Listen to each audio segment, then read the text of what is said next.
Okay, so in January, it was my birthday. My grandparents took me to breakfast. At nung January nga daw, birthday nga daw niya at nagkaroon sila ng pagkain.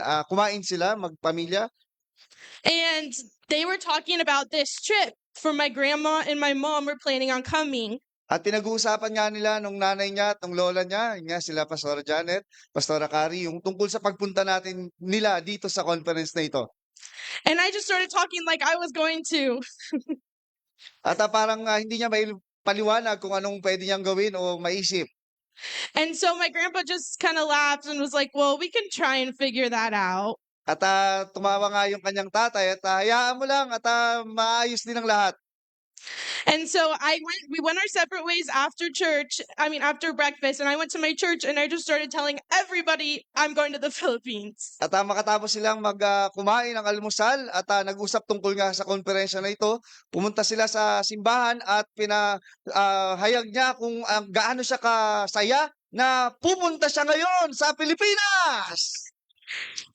And it was news to my mom and it was news to my dad. They were like, what is going on? At lahat ng ito ay pawang bago lang sa kanila, kaya para sa kanyang nanay, sa kanyang tatay, maging sa kanya, ay masayang-masaya sila na nandirito ngayon sila. But here I am, it worked. At ngayon nga ay nandirito siya kasama natin. Palakpakan natin si Jesus. So right now I'm standing in something that I didn't start. At ngayon siya nag-uumpisa na sa mga bagay na hindi niya akalain na uumpisahan niya. I'm with my grandmother and my mother, 3 generations. At kung inyong isipin, sa kanyang lola, sa kanyang nanay, at sa kanya, 3 henerasyon po yun. And so somebody before me made room for God, and so now I'm living in the room that they made room for. At kaya naman yung inihahanda ng kanyang mga magulang, kanyang lolo at lola, ay yun ang ngayon ang isinasapamuhay niya. But I want to encourage you, don't be discouraged if you don't have a lineage of faith. At nais ko kayong palakasin na kahit na hindi katulad niya na mayroong naghanda para sa kanyang kinabukasan, huwag kayong mawala ng pag-asa dahil mayroong ginagawa ang Panginoon sa inyo. Because you can be the one who starts it. Dahil ikaw din mismo at ang Panginoon pwedeng magpaumpisa ng mga bagay na magandang bagay sa buhay mo. One day your children and their children and their children can stand in rooms that you prayed for. Nakatulad nga ng kanilang henerasyon na ang iyong magiging anak at anak nila at magiging anak nila ay magkakaroon din ng magandang henerasyon at legasiya. In Proverbs 31 verse 28 through 31, it says, Yes. her children rise up and call her blessed. Her husband also praises her. Many women have done noble deeds, but you surpass them all. Charm is deceptive and beauty is fleeting, but a woman who fears the Lord will be praised. Give her the reward of her labor and let her works praise her at the city gates. Kaya naman ito yung sinabi sa mga kawikaan, tumatayo ang kanyang mga anak at tinatawag siyang mapalad, gayon din naman ang kanyang asawa, ang kanyang pinupuri siya. At maraming anak na babae ang nakagawa ng kabutihan, ngunit silang lahat ay iyong nahigitan. Ang alindog ay madaya at ang ganda ay walang kabuluhan. Ngunit ang babaeng may takot sa Panginoon ay papupurihan. The Bible doesn't say a woman will be praised because she's successful. Hindi sinabi ng Biblia na ang mga babae ay mapapapurihan dahil siya ay may buhay na masagana o tagumpay. It doesn't say because she's gifted. Hindi sinabi na dahil ikaw ay may talento. It doesn't say because she's well known. Hindi din sinabi na dahil ikaw ay popular sa inyo. It says a woman who fears the Lord will be praised. Ang sinabi ng Biblia, kung ikaw ay may takot sa Panginoon, ikaw ay may kapurihan. That's the foundation, not a platform, but His presence. At yan ang tunay na pundasyon, hindi kung ano pa mang mga bagay na basihan upang ikaw ay kaluguran ng Panginoon. Not success, but surrender. Hindi tagumpay, kundi ikaw ay dapat sumuko sa Panginoon. When you carry His presence, you begin to change atmospheres. Dahil kapag ikaw ay mayroong kasama mo ang Panginoon, nasa presensya ka ng Diyos, mararamdaman mo ang Diyos ang kikilos sa buhay mo. I believe that no matter what environment you are in, God can use you. Naniniwala ako na kahit saan ka pa mang lugar na nagmula, ikaw ay gagamitin pa rin ng Diyos.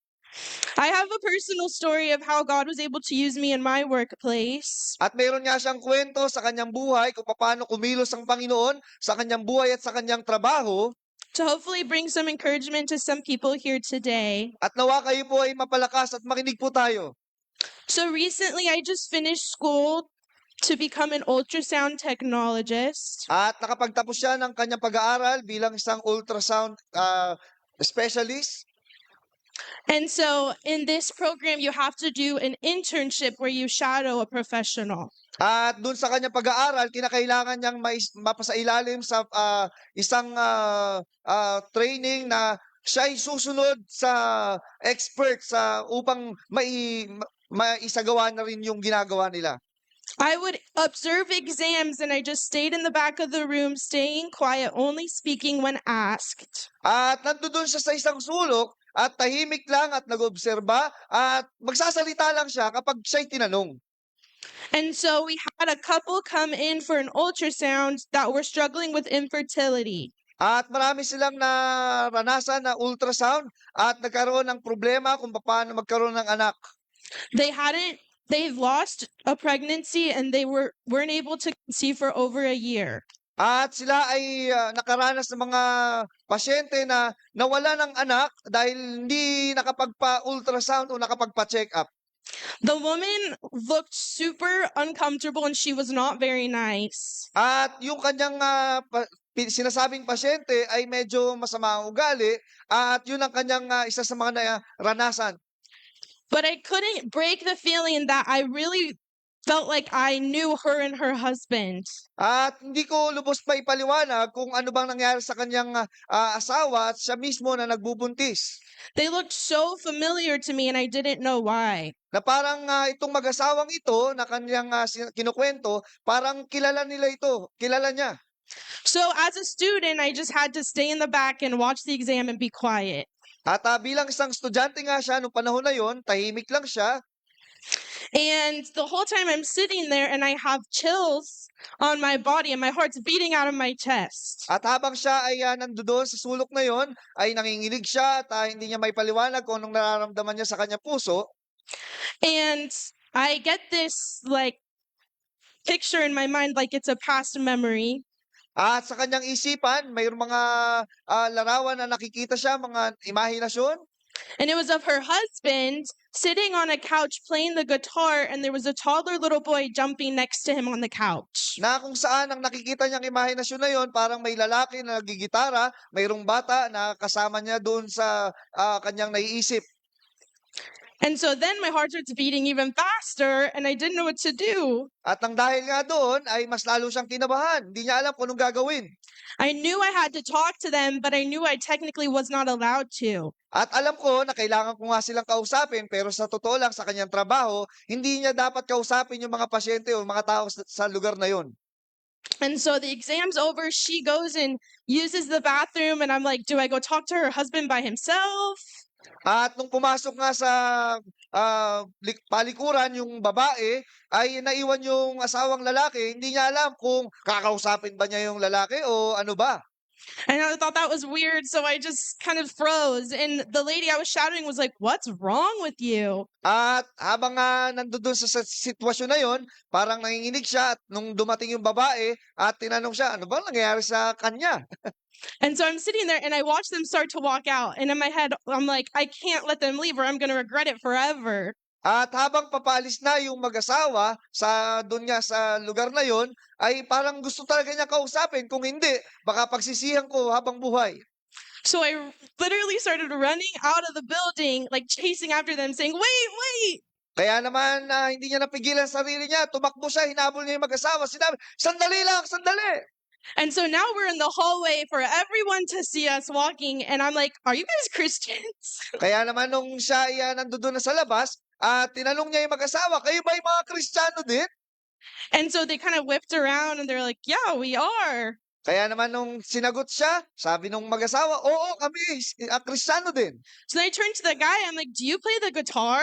And he does. At tinanong niya yung lalaki, ikaw ba yung nagigitara? At sinabi nga nung lalaki, ay oo, ako yung nagigitara. So I just told them what I saw, and I said, I don't know if this means anything to you, but I saw a little boy with you while you were playing the guitar. At sinabi nga niya do'n sa lalaki na nakita niya sa kanyang isipan na habang nagigitara yung lalaki, parang mayroong batang lalaki na kasama niya habang nagigitara. And so the wife immediately, her eyes well up with the tears, and her husband's just like, I just got chills. Kaya naman nung narinig nila yung kwento niya do'n sa mag-asawa, parang yung babae, na nerbiyos at hindi may paliwanag ang nararamdaman. And so they asked if they could hug me, and they started telling me how they had just lost their baby. At nung panahon na yon, sinabi na ng mag-asawa kung papaano nakunan ang, babaeng ito at, yun nga siguro yun. So the exam that they were having was to try to figure out why they couldn't have any children. Kaya naman sila nandoon sa ospital upang, may paliwanag bakit hanggang ngayon pagkatapos nung, pagkakunan ay hindi pa rin sila nagkakaroon ng anak muli. Eventually, we left and they went their separate ways. And I was like, wow, that was probably the last time I'll ever see them or ever know what happens. At matapos nga sila nag-usap at naghiwalay na at di niya alam kung kailan pa ulit sila magkakita. And so I still couldn't shake the feeling that he looked so familiar to me. At, nandoon sa isipin niya talagang totoo, parang kilalang-kilala ko yung mag-asawang yun. So then I went back to the room. I had to explain to my trainer what happened. And she's a Catholic and does not believe in that stuff. Kaya naman nung matapos silang mag-usap, ay bumalik nga siya do'n sa kwarto at sinabi niya do'n sa kanyang trainer na kung anong, nangyari. Pero yung trainer niya ay isang Katoliko at di kayang maunawaan ang pagiging Kristiyano. And so she was like, okay, but she also said this guy looks so familiar to her. At, yun nga sabi niya, "Okey, pero yung lalaking yun talaga parang kilala ko." And so we did something kind of illegal and we looked them up on the internet. At kaya naman na kahit na hindi dapat, ginawa niya ay, nag-search siya sa internet kung sino yung mag-asawang yun. And so it turns out he was a child actor on Disney Channel when I was little. Kaya naman nung ma-search niya, itong lalaki pala ay isang, aktor sa Disney kung saan pinapanood niya yon nung siya'y mga, panahon na bata pa lang.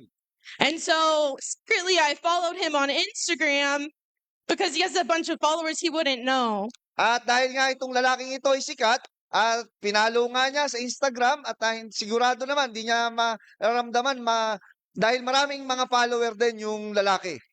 And so 2 months later, I'm scrolling on Instagram and I see a pregnancy announcement. At matapos ang 2 buwan, nakita niya yung, resulta ng, pagbubuntis. And 2 months after that, they announced it was a boy. At nakita niya yung, post na yon, ina-announce may batang lalaki nga na, pinagbubuntis yung asawa. So this was the only time that something like this has ever happened to me. At yun ang kauna-una nangyari sa kanya na hindi niya maipaliwanag. And I only share this as proof that God can use you in no matter capacity that you work or live in. Subalit naintindihan niya na ito pala yung mga pwede nating magawa na upang makapagpalakas din sa ating buhay at sa ating kapwa.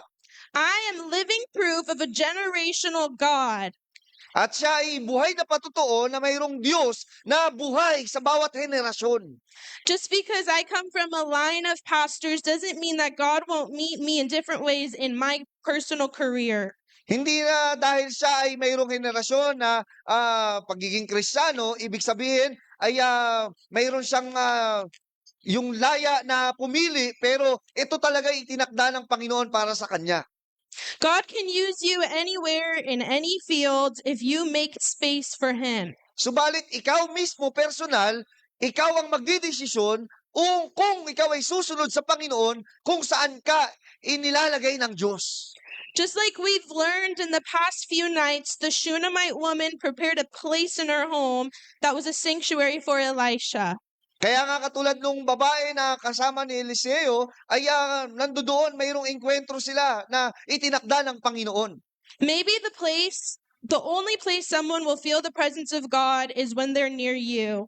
At huwag mong isipin na ang Panginoon ay mawawala ng presensya o hindi mo mararanasan, hindi mo makasama ang Panginoon. Lagi siyang nandiyan para sa iyo. Maybe your calling is to bring the presence of God in rooms that need it the most. Maaaring ang iyong tawag ng Panginoon ay kung saan hindi mo maasahan, pero yun pala talaga ang kailangan ng Panginoon na mangyari sa buhay mo.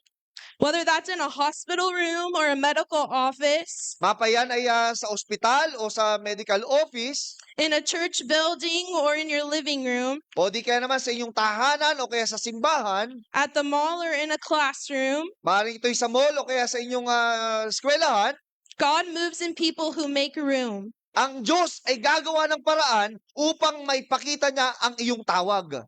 God is so much bigger than these four walls. At ang Diyos ay higit pa sa silid na ito. We are His tools to reach the lost and encourage the found.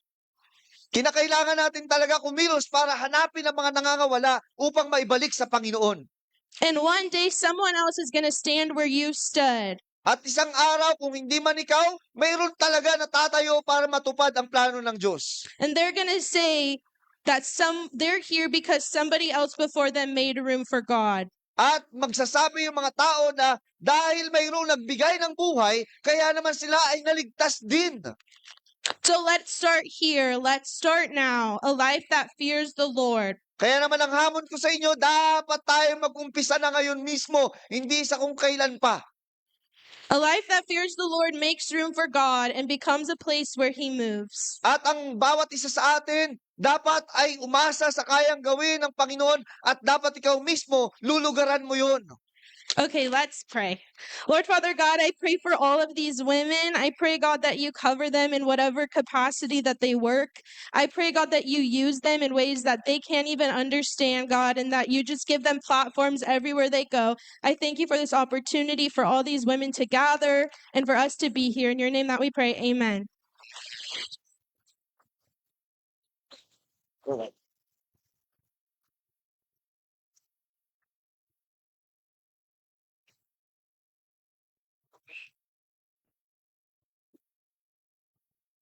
Good afternoon. Magandang hapon sa inyo. Well, now you got to meet my daughter.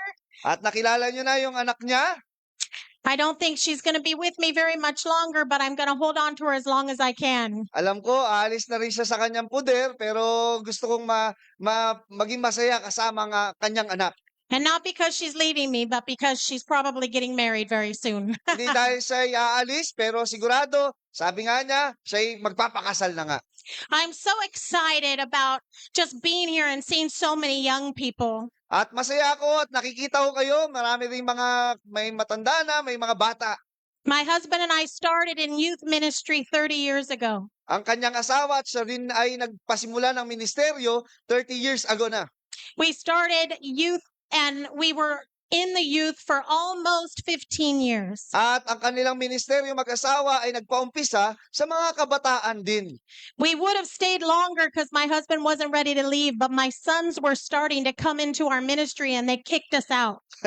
At sila ay nagpaumpisa na umalis na sa ministeryo ng kabataan dahil ang kanilang anak na lalaki ang nagpaumpisa na sumalo at tumawak na ng ministeryo para sa kabataan.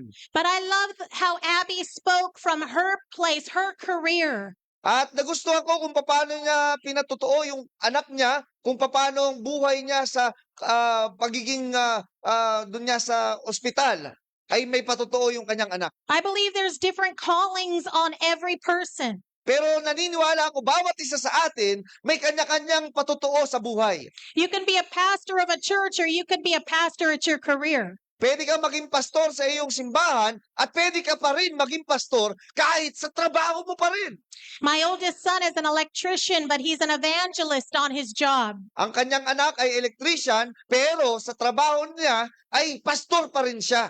And now I hear my daughter's stories and she's an evangelist on her job. At sa kanyang anak nga ay evangelist siya at evangelist pa rin kahit nagtatrabaho pa. I don't know what I did right as a mother, but I think it's all because of the grace of Jesus. Hindi niya alam kung anong ginawa niya, pero sigurado siya, itong lahat nangyayari dahil sa ating Panginoon. I encourage you, mothers, to pray for your children. Kaya sinasabi ko sa mga nanay ngayon, lahat kayo ipanalangin niyo ang inyong kanya-kanyang anak. My grandmother prayed for my mother, and my mother prayed for me. Ang kanyang lola ay nanalangin para sa anak at ang kanyang nanay naman nanalangin para sa kanya. And At siya naman sa kanyang anak. I've prayed for her. At siya nga ay bilang nanay, pinanalangin niya ang kanyang anak. There's something special about being back in the Philippines with my mom and my daughter. At napaka-espesyal na kami bumalik, sila'y bumalik kasama ang kanyang nanay, kasama ang kanyang anak. 3 generations worshiping Jesus together. At kung makita nyo, 3 henerasyon nagpupuri sa Panginoon. Amen. Thank you, Jesus. Let's pray. Father, I just thank you for your word. I ask you, Father God, to just set the tone in here this afternoon and prepare our hearts. In Jesus' name we pray. Amen. Amen. For the last 10, 15 years or so in my life, at the beginning of every year, I would ask God, give me a word.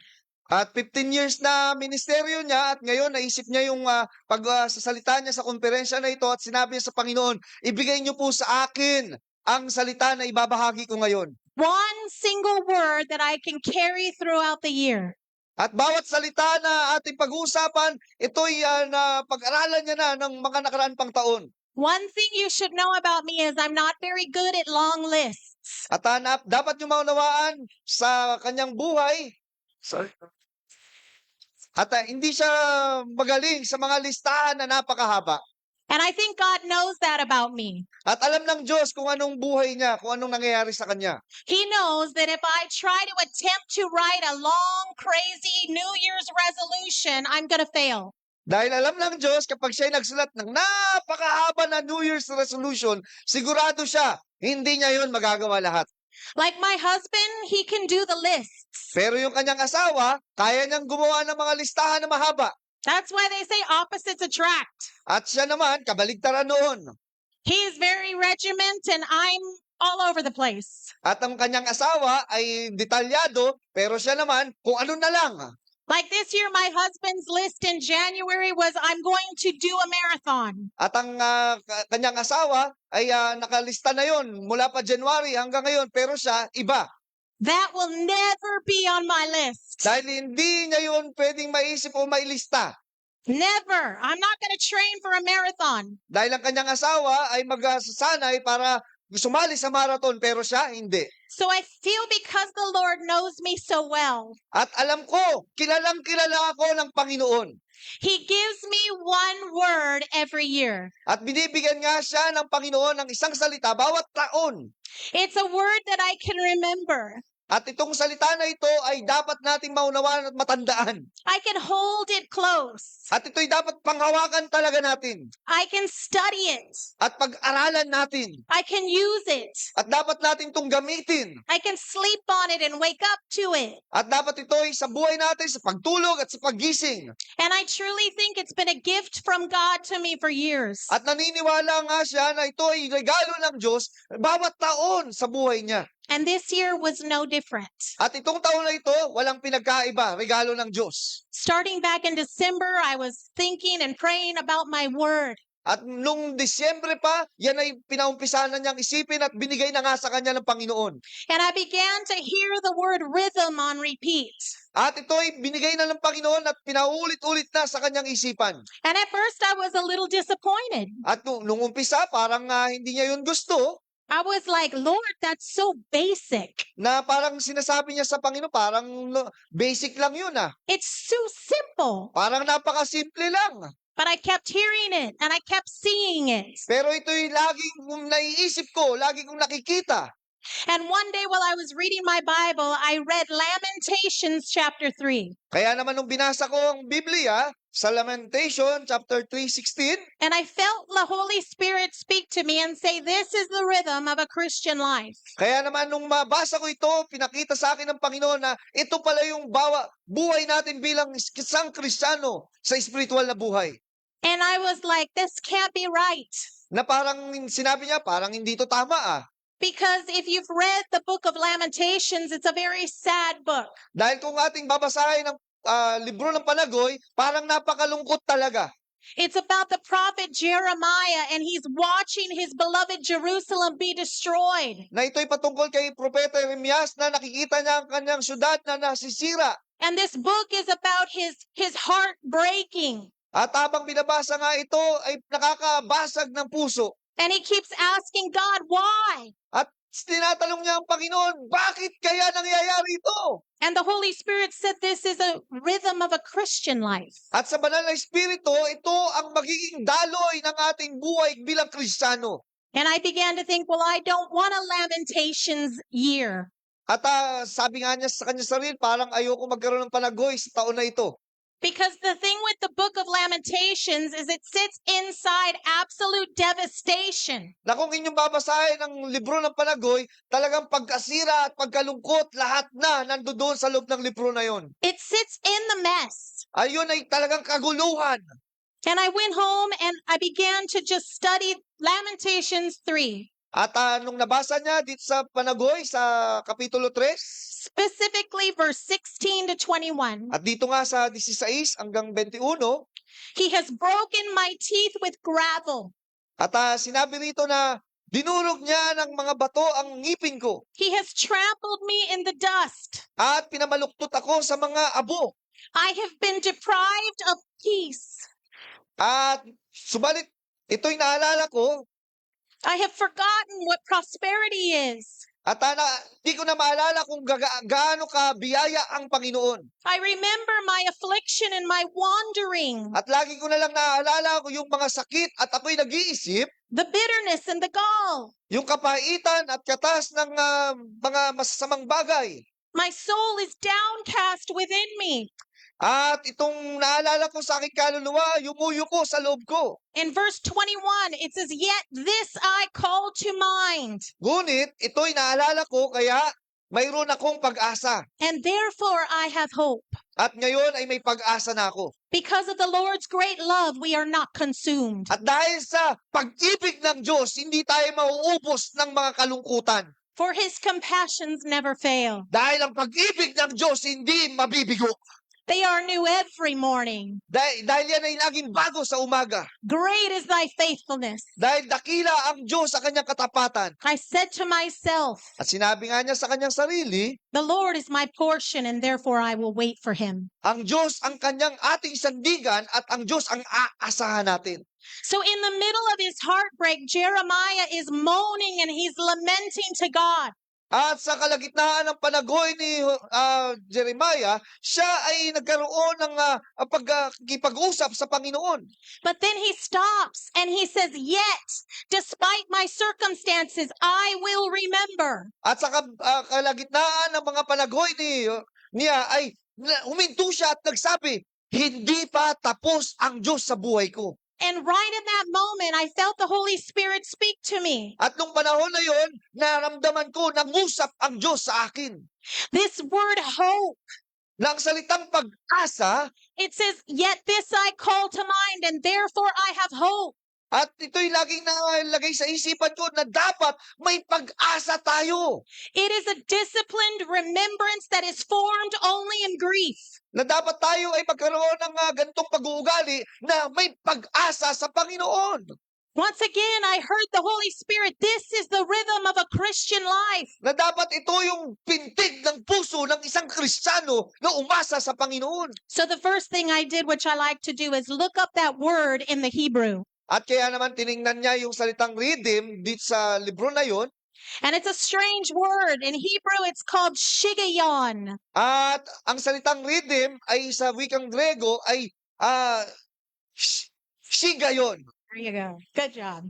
Shigayon, it's strange, it's wild, it's passionate. Ang shigayon ay talagang nag-aalab, naglalagaglag, at ito'y malaya.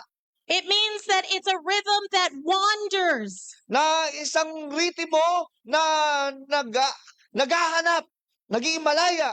It means it goes all over the place and it's not predictable. Na ibig sabihin, kung saan man siya magpunta, hindi talaga malalaman kung anong pwede mangyari. It's an irregular rhythm. na ito ay walang regular na ritmo You can't anticipate where it's going. at hindi mo talaga malalaman kung saan pupunta ang rhythm. It's not clear and it's not controlled. At walang klaro na pwede mangyari at hindi kontrolado. It's a song that's born after something has been endured. Na ito'y awit na kung saan mahirap na dapat mong tiisin. It's a song that comes after fear. Na itong ritmo ay isang awit na parang mayroong kang takot na ramdaman. It comes after silence. Na kahit mayroong kapayapaan, It comes after waiting. na kahit ikaw ay naghihintay, It comes after suffering.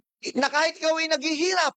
It's a song where the lyrics and the melody can go from a cry, God, why, to a passionate praise. Na ito'y awit na kung saan pwede mong sabihin, Panginoon, bakit nangyayari ito? Pero dapat nagpuri ka pa rin sa Panginoon. It's a Shigayon rhythm. At ito'y tinatawag na sigayon rhythm. And when you look closely at the rhythms of Scripture, they almost flow in the same pattern. At kung titingnan natin yung rhythm na pinag-uusapan natin, halos parehas lang ng sinasabi. Almost every story in the Bible will start with the story, then the silence, and then the song. Na kung saan bawat kwento ng sa Biblia, ito'y patungkol sa istorya, sa pagtahimik, at sa pagpupuri sa Panginoon. It's a rhythm, Ito'y naging rhythm na lang. a story, then a silence, then the song. Na kung saan may istorya, may pagtahimik, at pag-awit. In the beginning of the Bible, you can see this on repeat through the children of Israel. Kung inyong babasahin sa umpisa ng Biblia, may pag-awit yung mga anak ng Diyos.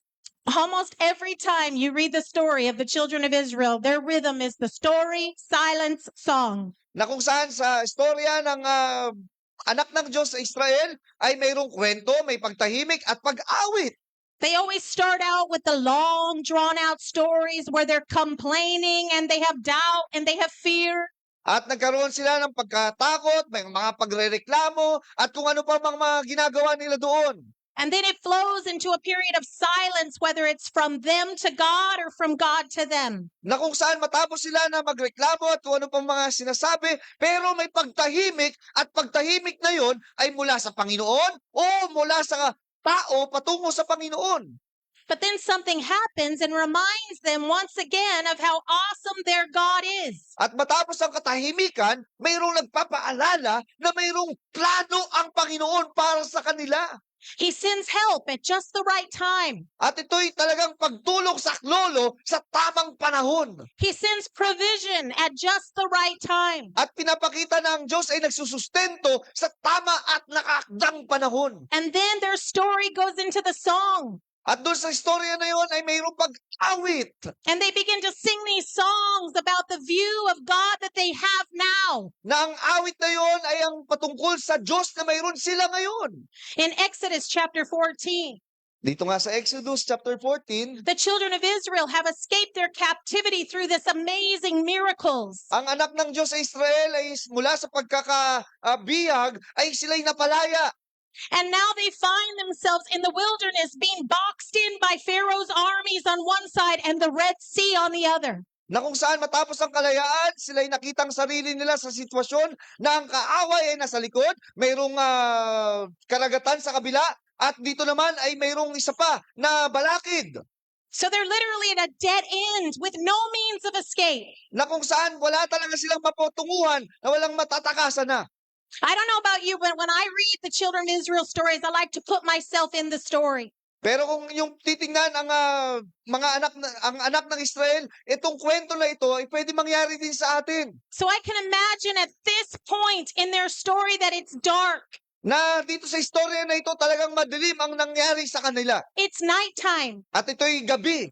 And the Bible says that the presence of the Lord was hovering over them in a cloud by day and fire by night. Na kung saan ang sabi nga ng istorya na ito, sa gabi mayroon silang apoy at sa umaga naman mayroon silang ulap upang takluban ang sinag ng araw. So they're in the middle of the desert at night, silence, and they're surrounded and they're scared. Na kung saan kahit na sila ay nasa gabi, meron silang na mga tao na napapaligiran sila ng kaaway at sila'y natatakot.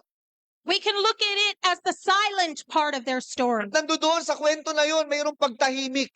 The Bible says that the cloud with the flames was between them and their enemy. At nasabi ng Biblia, ang apoy ay kasama nila, nandoon sa kabila ang mga kaaway.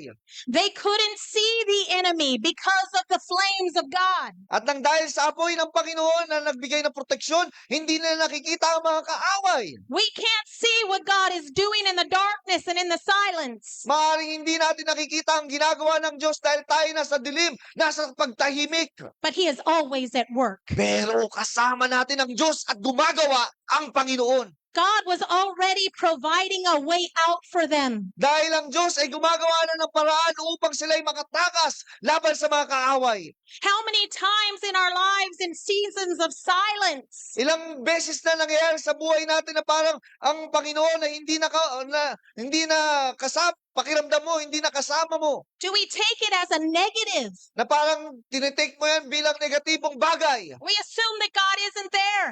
Na parang iniisip mo, hindi mo nakasama ang Diyos. Why are my prayers bouncing off the ceiling? Na iniisip mo na parang ang panalangin mo hindi na nakakarating sa Diyos. Why don't the scriptures jump off the pages to me anymore? Bakit yung mga salita ng Diyos parang hindi mo na natatamo, hindi mo na naintindihan? Where are you, God? Na iniisip mo, nasaan ang Diyos? And the entire time, He's covering us. He's shielding us. He's protecting us. Pero hindi mo alam sa lahat ng pagkakataon, iniingatan ka ng Diyos, ipinaglalaban ka ng Panginoon. He's making a way for us that we can't see. Dahil ang Diyos ay gumagawa ng paraan upang ikaw ay magtagumpay kahit hindi mo nakikita. The Bible says that Moses, right before dawn. Nang sabi ng Biblia, makatapos ang gabi, nandoon ang Panginoon kumilos. So imagine that. It's still dark for the enemy. Na para sa mga kaaway, ito'y madilim pa rin, pero sa kanila ay may liwanag na nga.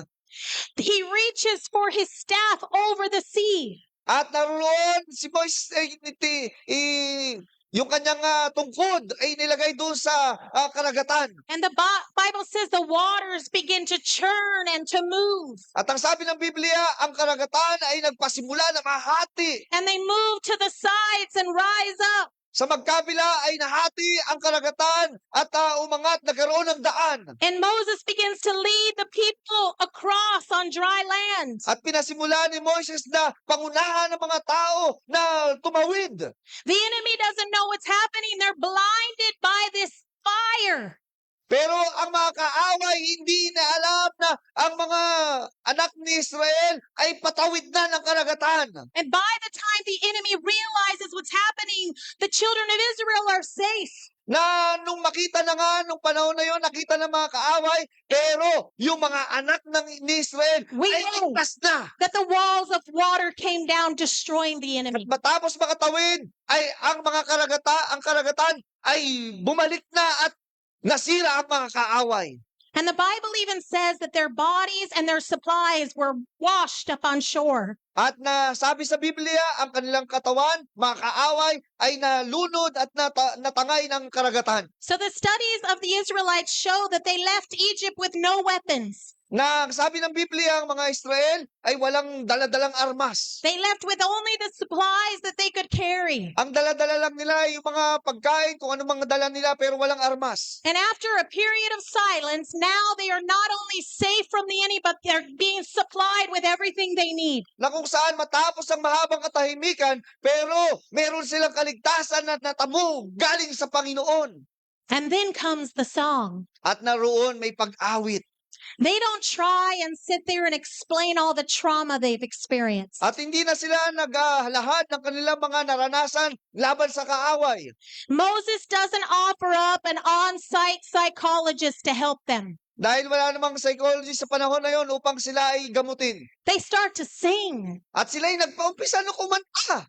Exodus 15:1 says, I will sing to the Lord, for he is highly exalted. At ang sabi ng Exodus, ako'y aawit sa Panginoon at aking itataas ang pangalan ng Diyos. But for both the horse and the rider he has thrown into the sea. At inihagis ng Panginoon sa dagat ang kabayo at ang mga kaaway na sumalakay. The Lord is my strength and my defense. He has become my salvation. At ang Panginoon ang aking awit, ang kalakasan, at siya ay naging kaligtasan. This song goes on for 18 verses. At ang awit na ito ay naroon, nakikita natin sa 18 verses. They begin to describe who Yahweh is to them now. At sila'y kumakanta at sumisigaw ng papuri sa Panginoon. Their relationship with God has changed overnight. At ang relasyon nila sa Panginoon ay biglang nagbago. He has become their salvation. At ang Diyos na ang kanilang naging kaligtasan. That is a Shigayon rhythm. Yun yung tinutukoy na sigayon na rhythm.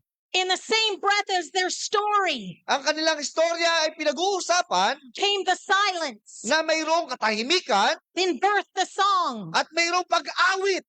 And with that song, they get to see God in a new lens. At nung pag-awit nila, nakikita nila ang Panginoon sa mga bagong lupain.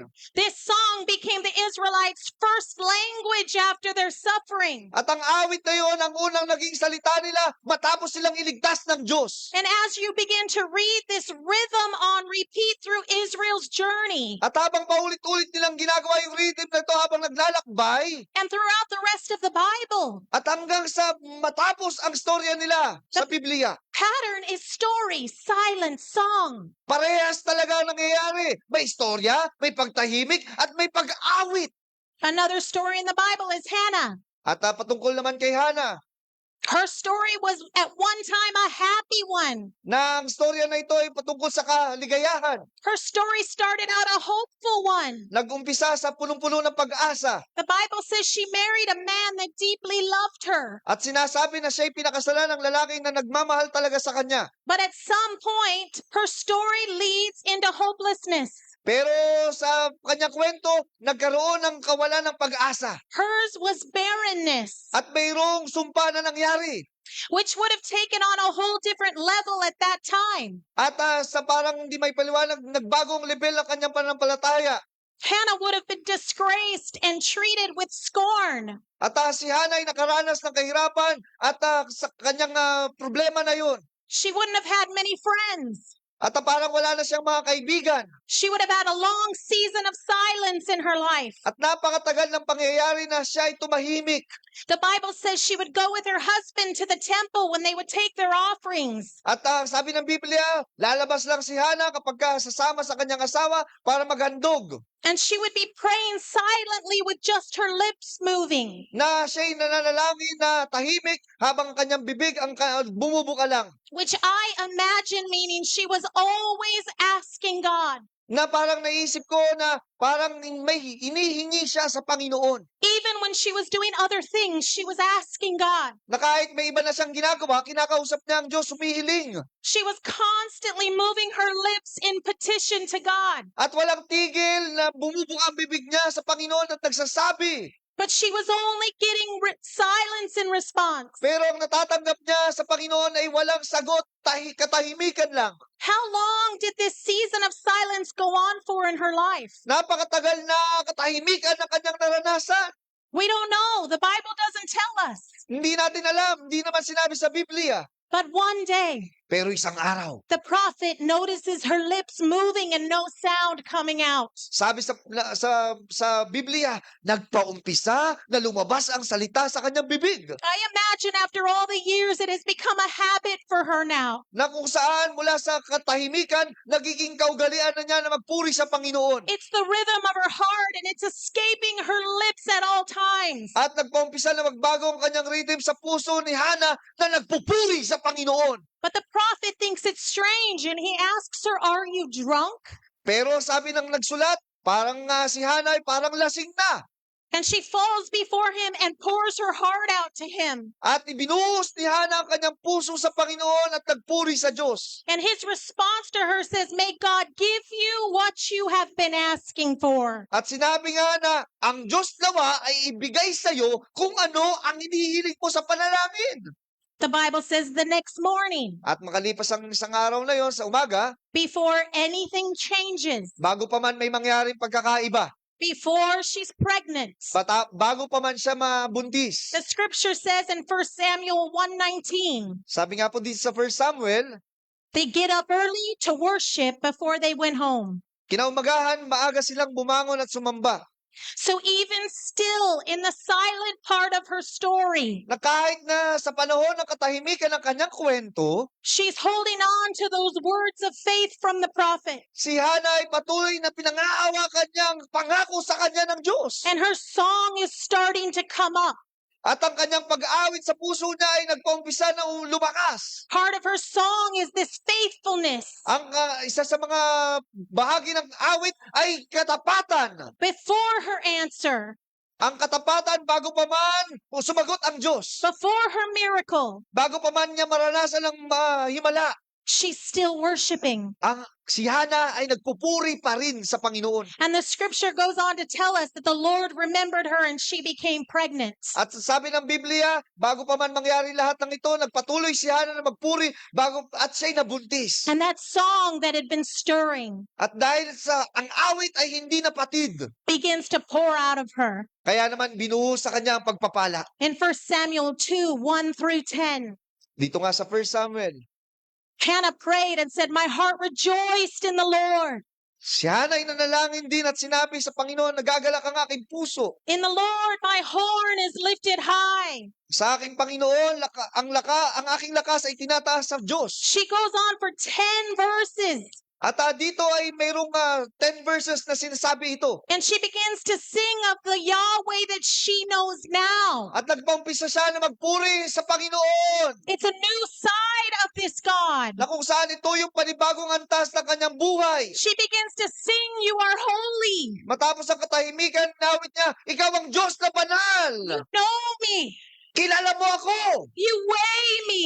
Alam mo kung anong nangyari sa akin. You are my strength, Ikaw ang aking kalakasan. my protector, Ikaw ang aking sandigan. provider, Ang aking the taga-sustento. giver of life and death, Ang nagbigay ng buhay at kamatayan. my creator." Ang siyang lumikha. Her song becomes so much bigger than her story. Ang kanyang awit ay mas nahigitan pa ang istorya niya. Her praise starts to become prophetic. Ang kanyang papuri ay naging maayos at naging maganda. She begins speaking fruitfulness, a At- link to faithfulness. At siya'y nagpaumpisa na magsalita na mayroong bunga at mayroong katapatan sa Panginoon. And the Bible says she ends up having 5 children. At ang sabi ng Biblia, mula sa kawalan ng anak, mayroon na siyang 5 anak. We could go on and on through the promises in God's word. Dapat tayo panghawakan natin ang pangako ng Diyos kahit na may panahon ng katahimikan. The story, the silence, and the song. Na tayo may kwento, may katahimikan man, pero may papuri pag-awit pa rin sa Diyos. It is a wild, passionate rhythm. At yan ang malaya, talagang lagaglag na ritmo ng ating pagpuri sa Panginoon. Our stories all look so different in this place. Maaaring ang kwento ng buhay natin magkakaiba. Every single one of us in this place are at different chapters. Bawat isa sa atin may kanya-kanyang kwento sa buhay. We're experiencing different seasons of life. At mayroon tayong kanya-kanyang pinagdadaanan sa buhay. We're going through life at different pace. At mayroon tayong kanya-kanya na mga buhay na pinagdadaanan. But I promise you that the rhythm is always the same. Pero ako'y nangungusap sa inyo, ang istorya, ang pagtahimik, at papuri, parehas lang yan. Story goes into silence, goes into song. May kwento, mayroong pagtahimik, pero may papuri pa rin para sa Diyos. These things were not meant to be separated. Yang mga tatlong bagay na yan ay hindi dapat paghiwalayin. They're a wild, wandering, fully surrendered rhythm. At itong rhythm na to, talagang hindi mo hindi mo makita, hindi man klaro sa iyo, pero dapat kang magpatuloy sa Panginoon. They will never make sense. Parang sa tingin mo, parang wala nang patutunguhan.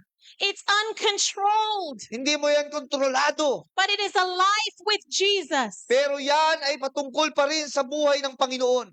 Have you ever noticed in the book of Psalms how many of them begin with a very tiny instruction? At kung inyong titingnan sa mga awit, laging mayroong instruction na nakalakip. Some of them say to be sung to the tune of. Nagsasabi na itong awit na ito ay para sa buhay na ganito. Some of them say with stringed instruments. Na kung saan mayroong string instrument. And others say to the choir master. At yung iba patungkol sa choir master. I never paid much attention to those little lines At hindi niya masyadong binibigyan ng atensyon yung mga ganung bagay. until this year, Pero ngayon, because those are not throwaway lines. dahil yan ay hindi dapat isa palang bahala, The Psalms were Israel's songbook. na ito ay patungkol sa Israel yung kanilang awit. They're literally the teachings of who God is. Dahil ito ay nagtuturo sa atin kung sino ang Diyos. And it was these teachings that were carried on melody and on rhythm and on participation. Na kung saan ito ay patungkol sa Panginoon, na ikaw din mismo mayroon kang dapat gawin. So those little instructions At yung mga instruction na yon, with stringed instruments, na mayroong string instrument, that meant that the sound that you sing this to matters. ibig sabihin ang bawat awit na sasabihin mo ay mayroong halaga. That means the atmosphere that you are in matters. Ibig sabihin kung saan ka nandoon, mayroon kang halaga doon. The according to this tune, Ito ay patungkol sa bawat tono ng bawat isa. it meant to the children of Israel that there was a familiar melody that they needed to sing those words to. Na kung saan ang bayan ng Israel, bawat isa sa kanila, mayroon silang bahagi upang magkaroon ng maayos sa pag-awit. And we don't know what those exact melodies were, Maaaring hindi natin alam kung anong ibig sabihin noon, but the names tell us something important. pero ang bawat pangalan nagbibigay sa atin ng pakahulugan na mayroon talagang halaga. Some of the Psalms were somber and they were meant to be felt. At ang bawat mga awit nating nababasa, yan ay naisulat upang ating maramdaman talaga. Some were joyful, they were meant for praise. At mayroong mga awit na papuri, mayroong maligaya na upang magbigay ng papuri sa Diyos. And the Bible says that how you feel when you sing it matters. At ang sabi ng Biblia, kung paano ka kumanta, ay may halaga yan. And some of them said to the choir master, At ang sinasabi nga tungkol dito sa choir master, that means it's not meant for you to sing by yourself. ibig sabihin, hindi ka dapat nag-iisa lang. It wasn't meant for a private moment in your room. Ibig sabihin, hindi lang ito patungkol sa ikaw lang dapat mag-isa sa iyong kwarto. It was meant for public worship. Ibig sabihin, ito'y dapat lantaran na papuri pagsamba sa Diyos. It was meant to be together, standing together. Ibig sabihin, dapat tayo magkakasama, tayo dapat nakatayo at nagpupuri sa Panginoon na magkakasama. Hearts aligned together. Na ang ating puso ay parehas ng direksyon ng alignment. So that tells us some songs are too hard to sing by yourself. At dito nga sa awit na ito, kung minsan mahirap kasi ikaw lang mag-isa. They're meant to be in a corporate setting like this place today. Na dapat itong mga awit na ito ay kinakanta na mayroon katulad ngayon na tayong lahat umaawit. They're meant to be shared. Na ito'y dapat maibahagi. I believe those instructions and those small details Ibig sabihin, itong mga maliliit na detalye. were God's way of saying, take notice. Ibig sabihin, gusto ng Diyos na ating mapansin yan. Before you sing, pause. Ibig sabihin, bago ka kumanta, huminto ka muna. This prayer and this song that you're feeling inside, Na upang ikaw ay magdasal, manalangin at taos sa puso. don't rush past it. At wag mong badaliin ang papuri sa Diyos. It's meant to feel your way through it. Dapat maramdaman mo kung anong sinasabi sa awitin na yan. And here's what's beautiful about the Psalms. Ito yung pinakamaganda sa libro ng awit. If the psalm starts in a lament, At dito sa awit na ito, nagpaumpisa sa palaghoy. they don't stay in the same place. Pero hindi sila nanatili na nalulungkot. The songbook of Israel moves. Dahil ang awitin ng bayan ng Israel ay kumikilos. The songs about God begin to walk, Pero dahil naalala nila ang Diyos. just like the words in Lamentations 3. Katulad nga ng ating nabasa sa Lamentation 3. Yet this I call to mind, and therefore I have hope. Na kahit na ito ay mangyari sa akin, pero magpapatuloy akong umasa sa Diyos. I want to share with you a personal story of my example of rhythm. At mayroon siyang ibabahagi sa inyo patungkol doon sa rhythm na pinag-uusapan natin. About a year and a half ago, At makalipas ang kalahating taon, my husband and I were rejoicing in this week that happened in our lives. at ang kanyang asawa at siya mismo ay may pangyayari, naranasan nilang problema. I had been in the cancer section of the hospital for 5 years. At doon sa ospital, may mga pasyente katulad niya na may cancer. They release you after 5 years if you have no reoccurrence. At makalipas ang 5 taon, pagka walang pagbabago, ay papaalisin ka na sa ospital. And I remember going to my last doctor's visit, At nandun siya sa pinakahuling panahon ng pagbisita niya sa doktor. and we were celebrating that we were done, At sila'y nagdiriwang kasi tapos na nga yung 5 taon. that I would never have to go to the top floor of that hospital again. Dahil di na siya aakyat doon sa ospital na yun muli. It was a week of celebrating in our home. Isang buong linggo yun, nagdiriwang sila sa kanilang tahanan. We were done with that season forever. At tapos na sila doon panghabang buhay. And then one night that week, my husband had to go out of town. At makalipas ang 1 linggo, sila'y lumabas sa kanilang syudad. And I was alone for the first time practically in 5 years. At mag-isa lang siya sa panahon na yun, makalipas ang 5 taon na yun. And one thing I did during my 5 years of cancer was I kept journals. At habang siya ay nakaranas ng ganong sitwasyon, 5 taon, mayroon siyang isinusulat ng mga devotion niya. Anything that I felt the Lord was speaking to me, Kung ano man ang sabihin niya ng Panginoon sa kanya, ay sinusulat niya. things I was feeling that I couldn't express, Kung ano man yung mga bagay na ramdaman niya pero hindi niya mailabas, I wrote them down. isinusulat niya yon.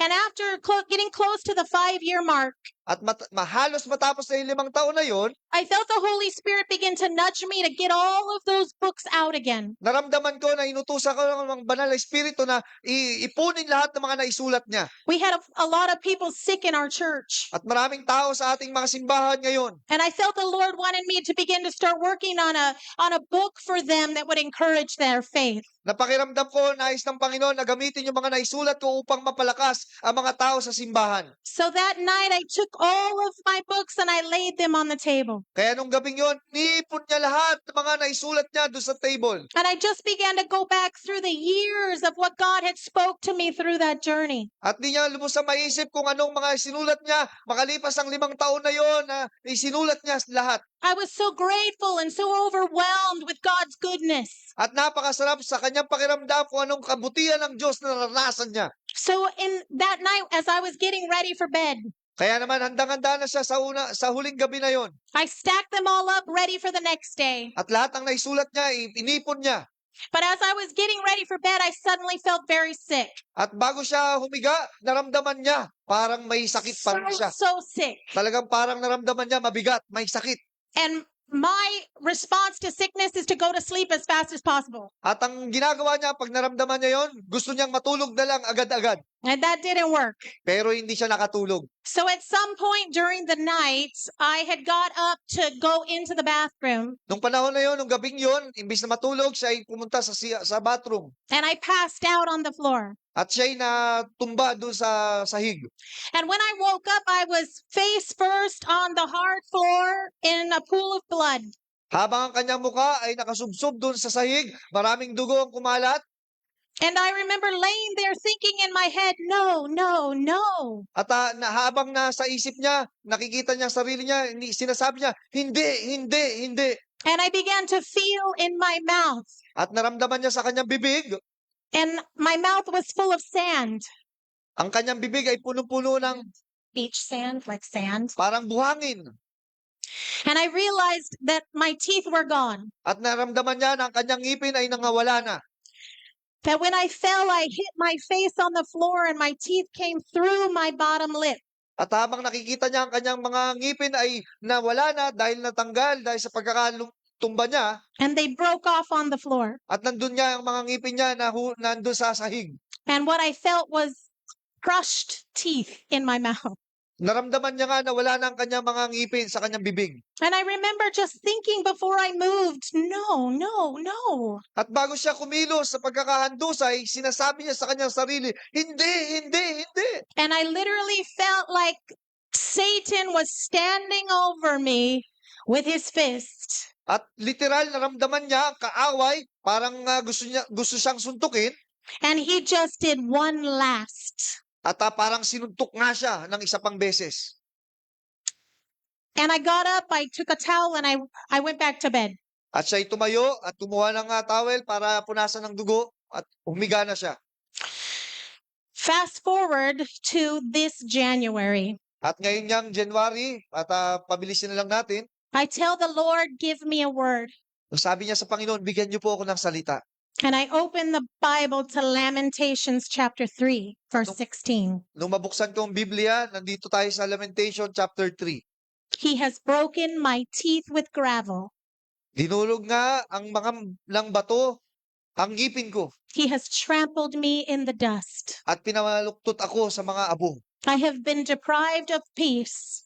Ang aking kaluluwa ay inilayo sa kapayapaan. I have forgotten what prosperity is. Nalimutan ko na nga kung ano ang kaligayahan. I remember my affliction and my wandering. Kaya nga naalala ko yung paghihirap at ang aking kapaitan. My soul is downcast within me. Ang kanyang kaluluwa ay talagang yumuyuko sa loob niya. For the last year after the accident, At kalipas ang isang taon nung kanyang aksidente na yon, I packed up my books and journals and put them away. at inipon niya ang kanyang mga naisulat at inilayo sa kanya. And a year later, I'm reading this scripture. At makalipas ang isang taon ulit, binasa niya ulit itong talata. I'm reading about the rhythm that God is speaking to me. At binasa ko yung patungkol sa rhythm kung anong pangusap ng Diyos sa akin. And I can feel Jeremiah's pain. At naramdaman ko kung anong pait na naranasan ni Jeremiah. But then I see, yet this I call to mind, and therefore I have hope.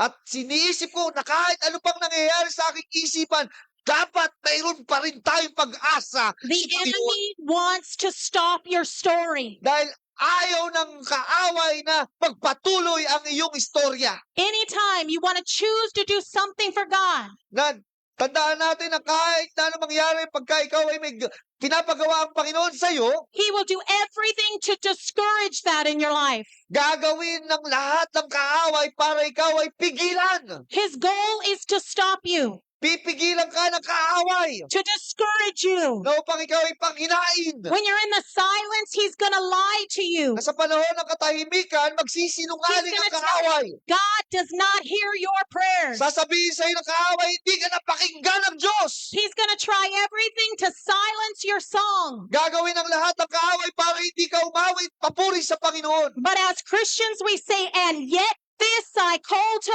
mind, and therefore I have hope.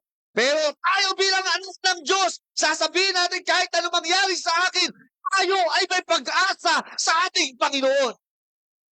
It doesn't make sense to anyone that doesn't know Christ. Hindi ito magiging pakinabang sa mga hindi Kristiyano. But we're not in denial. Pero tayo bilang Kristiyano, We are not pretending that everything is perfect. hindi tayo dapat mag-isip na lahat ay perpekto. We are simply choosing to remember who God is right in the middle of where it hurts. Dapat ikaw mismo pumili kung sino ba ang Diyos sa panahon ng ikaw ay nahihirapan. This is the rhythm of a Christian life. Yan ang dapat maging rhythm natin sa panahon ng problema bilang Kristiyano. It's the story, it's the silence, and it's the song. Na kapag ikaw ay may panahon ng istorya, ng pagtahimik, dapat ikaw ay umawit sa Panginoon. It's messy. Maaaring ito ay magulo, I was angry for months. at siya ay nagalit, may ilang buwan ang lumipas. I was more angry about having this accident than I was the cancer. At naranasan niyang mas lalong magalit dahil may cancer siya, tapos na-aksidente pa. I felt betrayed. Pakiramdam niya, siya ay na-traidor. I was frustrated. Siya ay nalungkot. There's many times I asked God, why? What did I do? I was faithful. Kung minsan sinabi niya, ano bang ginawa ko? Naging tapat naman ako sa Panginoon. But it's the Shigeon rhythm of life. We're going to hit seasons that don't make sense. Pero dapat mo maunawaan, mayroong sigayong rhythm na kahit na hindi natin maintindihan kung anong nangyayari sa atin, And we have to choose to remember the goodness of God. dapat pa rin mong piliin na mayroong kabutihan ng Diyos sa buhay mo. Amen. Wherever you're at in this place this afternoon, Saan ka man nakatalaga na ministeryo mo? I feel like the Lord just wants me to remind you, He never fails.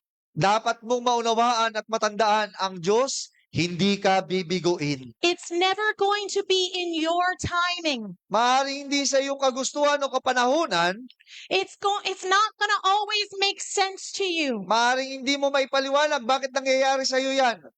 But when you fully surrender to this rhythm, Pero kung ikaw ay magpapasakop sa ating Panginoon at sa rhythm na ito, this relationship with God, ang relasyon mo sa Panginoon, it's the most beautiful, fulfilled life, even when you're walking through pain. yan ang magbibigay ng kabuuhan sa iyo na kahit mayroon kang pinagdadaanan na kapaitan, problema, pagsubok. So if you're here and you're young and you're just starting out in your relationship with the Lord, At kapag ikaw ay ngayon nandirito at parang pakiramdam mo, ikaw ay bata pa para sa relasyon sa Panginoon, I encourage you to tell your story. pinapalakas kita at sinasabi sa iyo na ihayag mo ang istorya mo. Tell anyone who listen what God is doing in your life. Ipahayag mo kung anong patotoo at kabutihan ng Diyos na ginawa sa iyo. Write it down. At isulat mo lahat yan. You forget what God has done in other seasons of your life when you need to go back and remember. Kung ikaw ay nakalimot sa ginawa ng Diyos sa iyo noon, dapat kang bumalik para maalala mo lahat ng kabutihan ng Diyos sa iyo. Pray over your story. Manalangin ka sa lahat ng mga nangyayari sa buhay mo, mga istorya, mga patotoo. If you're hurting in your story, talk to God about it. Kung ikaw ay nasasaktan, makipag-usap ka sa Panginoon. Tell the truth to God. Sabihin mo ang totohanan sa Panginoon. If you read the Psalms, they don't soften the edges of pain before bringing it to God. Kung inyong babasahin sa mga awit, walang itinatago, sinasabi nila And lahat. neither should you or I. Dapat ikaw din ganun, walang itatago sa Panginoon. Maybe you're in a season here of silence. Maaaring ikaw ay sa panahon na tahimik ang Panginoon. And I want to encourage you to stay in it. Dapat kang manatili sa Panginoon. Because silence is not God's absence. Na kahit may katahimikan, hindi nangangahulugan na wala ang Diyos. I have learned that the silent seasons of my life Na sa panahon ng katahimikan, yan ang isa sa mga bahagi ng ating buhay. usually means He's so close He doesn't have to say anything. Ibig sabihin na sa sobrang lapit ng Panginoon, kahit na wala nang sabihin ng Diyos sa iyo, He doesn't have to explain why you're feeling silence from Him. hindi niya na kailangan ipaliwanag sa iyo na parang bakit naramdaman mo parang wala ang Diyos. He doesn't need to announce that He's there, Hindi niya na kailangan sabihin na ang Diyos ay kasama mo palagi. but He is near. Pero kasama mo palagi ang Diyos. For me, it's always been one word or single scriptures throughout those seasons of my life. Para sa Kanya, isang salita lang ang dapat nating sa buhay natin. Lahat ng nangyayari sa ating problema, pagsubok. Things that I could remember very quickly. Lahat ng mga bagay na yan, isang salita lang para maalala mo. I remember Psalm 62, 1 through 2. Dito nga sa mga awit. For God alone my soul waits in silence. Sa punong mga awit, From Him comes my salvation. sa Diyos lamang naghihintay ng tahimik ang aking kaluluwa, ang aking kaligtasan ay nanggagaling sa Kanya.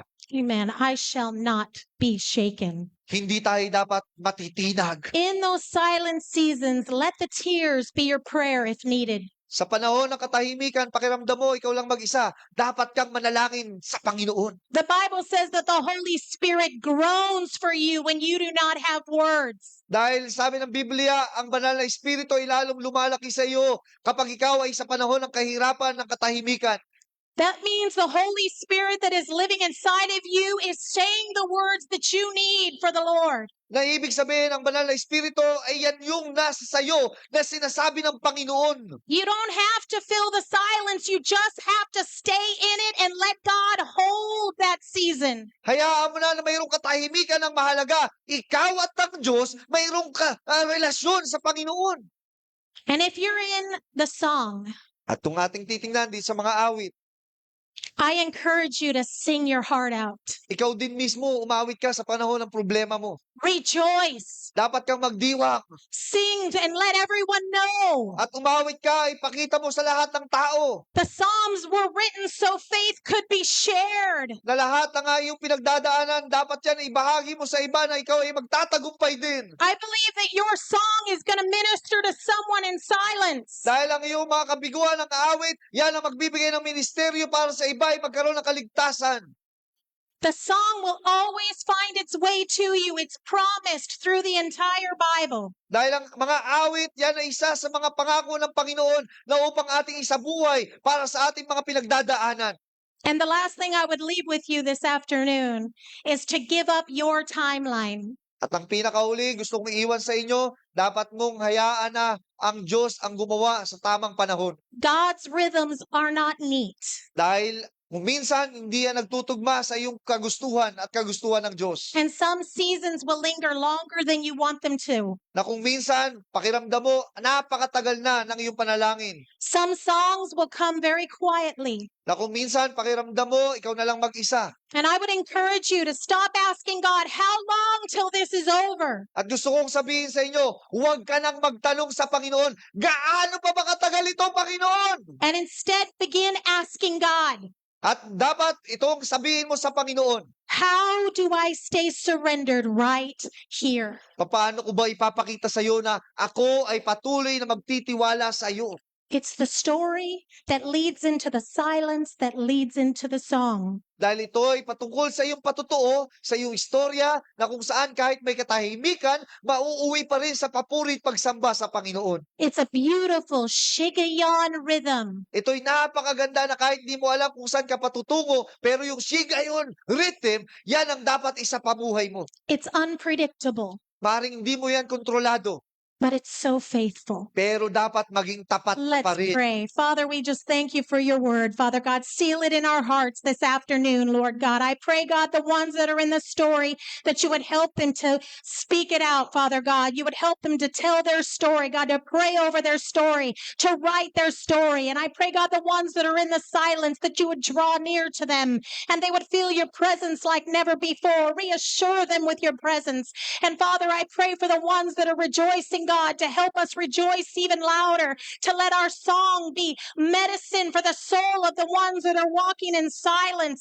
We thank you and we praise you that you are a faithful God. Father, that your wild, passionate, crazy rhythm of a Christian life, God, is a faithful one, that you never fail us. You are there in our story. You are there in our silence, and you will always be in our song. We thank you and we praise you in Jesus' name. Thank you, and amen. Thank you, church. It's been so good to be here with you this weekend, to see all of you, to see what God has done in Victory Church. It blesses my heart to know that I was here as a child and I get to come back with my own child.